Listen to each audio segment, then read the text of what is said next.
দেখো বাপু, আগেই বলি যে নজর দিও না। তার কারণ বিরিয়ানিও কিন্তু নজরের জন্য খারাপ হতে পারে। যাই হোক, সোজাসাপটা একটা ব্যাপার বলি, এমন কিছুই বড় ব্যাপার নয়। শুধু সবকিছু রেডি করার খেলা, তারপরেই ইউরেকা। পেঁয়াজ বেরেস্তা ভেজে নিয়েছিলাম। এবার আমি ভাজতে গিয়ে একটু বেশিই ভেজে ফেলেছিলাম। এবার তোমরা তোমাদের মতো করে ভেজে নিও। আর সবকিছু রেডি করাটাই মেন। আর এখানে আমি ম্যারিনেট করেছিলাম চিকেনটা টক দই আর বিরিয়ানি মসলা দিয়ে। এর আগেও বলেছি বিরিয়ানি মসলা কিন্তু আমি ঘরে নিজে তৈরি করি। এবার এটাকে সেদ্ধ হতে দেবো 80%। তারপরে আদা, লঙ্কা, রসুন আমি থেতো করে দিয়েছি। ফ্লেভার ভালো লাগে তাই জন্য, তোমরা বেটেও দিতে পারো।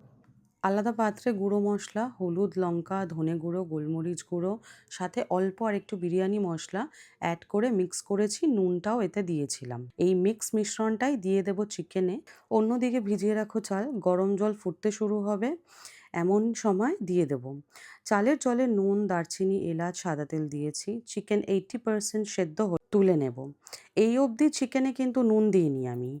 এই ইয়াখনিটা একটা পাত্রে মিক্স করব দুধ, গোলাপ জল ও কেওড়া জলের সাথে। আর বাকিটা আলাদা বাটিতে তুলে রেখে দেবো লেয়ারিংয়ের জন্য। ওই থেকে যাওয়া কড়াইতেই জল দিয়ে নেড়ে আলু সেদ্ধ বসাবো। অল্প মিঠা আতর দেবো। আলু 80% কুক বুঝলেই তুলে নাও। আর এই জল রাখবো লেয়ারিংয়ের স্টক হিসেবে। অন্যদিকে চাল দিয়ে শুরু করব লেয়ারিং।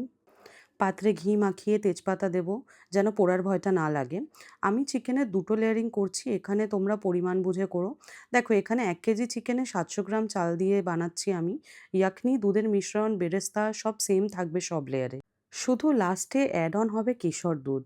ঘি বাটার মেল্ট করে দিতেই পারো আমার মতো, না হলে শুধু ঘিও চলবে। সাইডগুলোতে ঘি কিন্তু ভালো করে দেওয়া মাস্ট। ব্যাস, আর কি, এবার অপেক্ষা করো। প্রথম 10 মিনিট হাই, দেন 20 মিনিট লো, আর গ্যাস অফ করে আরও 10 মিনিট রেস্টে। এত হ্যাপা করেছি ভাই, লেগ পিস আমি কারোর জন্য ছাড়ছি না। কিপ্টের মতো ভিডিওটা দেখে ইনস্টাগ্রাম স্ক্রোল করে চলে যেও না। যদি যাওয়ারই থাকে, একটা কমেন্ট আর ভদ্রভাবে লাইক কমেন্ট করে যেও, কারণ আজকাল ইনস্টাগ্রামে যা যা কমেন্ট চলছে সেগুলো আর হজম হচ্ছে না। তাই kindly please to comment, like. আর যদি তোমরা কখনো কেউ এই ভিডিওটা দেখে এটাকে বানিয়ে থাকো তাহলে জানিও কেমন লাগলো। এবার গান শোনো।